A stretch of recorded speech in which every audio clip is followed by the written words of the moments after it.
So our new airflow meter just came in the mail, and it's definitely not been cleaned, so that's good since I destroyed my last one by cleaning it. So if you have a Lexus one, definitely do not clean it or you're gonna screw it up like I did mine. Also got my cheap tripod in so I can actually get some steady video now, so that's cool. So since my car was running so bad and hopefully had a mass airflow sensor issue, and it probably started learning the fuel wrong, I'm gonna take out the EFI fuse, and that should clear the ECU so I can start relearning my new map that I've gotten. So I'll take out that EFI fuse right there for 5 minutes and it should do the trick.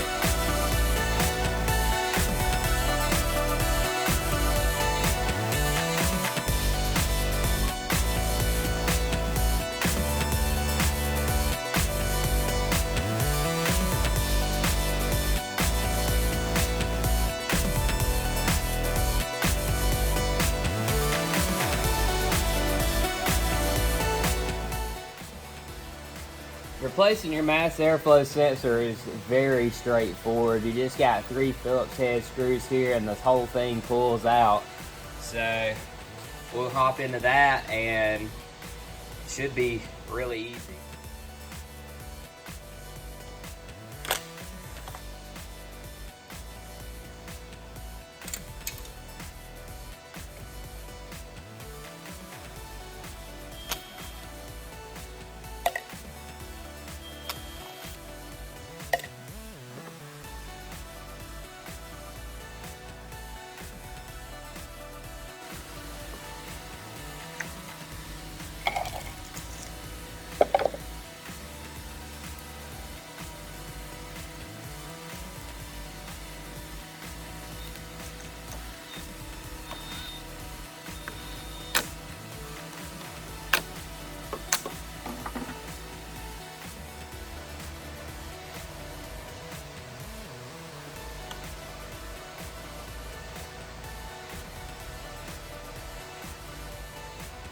So this one actually looks worse than my old one, but hopefully it works better. So we got it all together, so we're about to see if she'll start and if it'll run like it.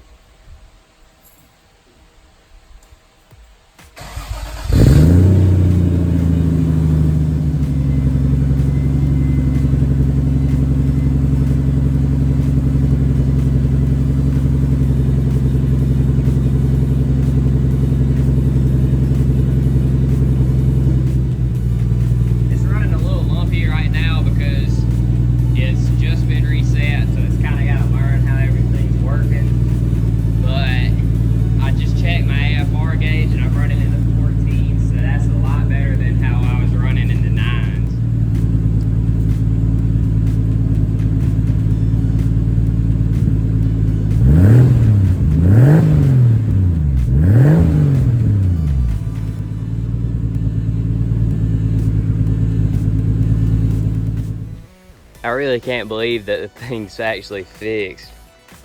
This one little part was causing all those problems and all that confusion.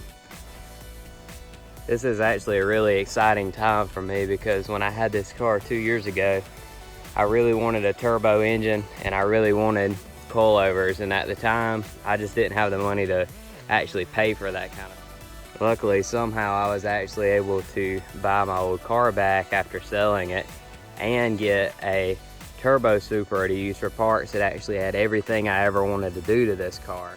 And for it to actually be running now is like the most exciting car thing that I've ever had, because this is like my favorite car ever. So today we're gonna actually try something stupid and see if these 11-inch wide wheels go on the Supra. And if they do, I'll swap them out if I go to a show and be a stance boy.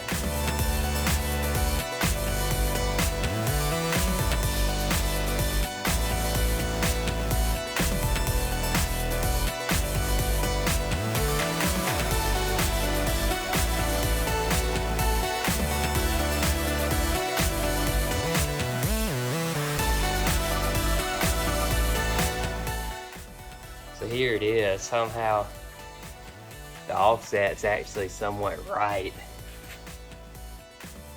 I guess, or their tire size is right, but I don't really think there's any way that you could run these without the fenders being rolled, because you probably can't tell, but they're right in line with the tire. But they definitely fill in the wheel.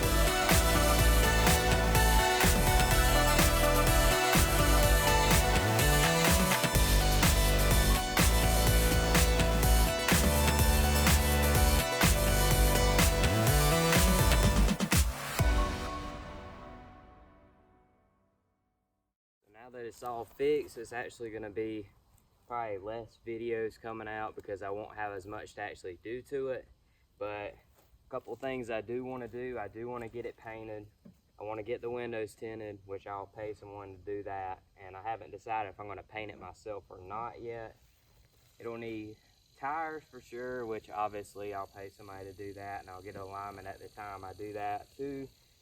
I'm going to paint the wheels. I haven't decided on the color yet, but those will definitely be getting painted in the near future, and there will be a video on that. Need new brake rotors, and really just kind of some cleanup things and some more cosmetic things coming. And probably it's got a oil leak or power steering leak or something somewhere, which I'll be addressing that soon. And I'll do some interior work here in the trunk where they cut the carpet out, because that's looking pretty rough, and just really just do a deep clean of the whole car.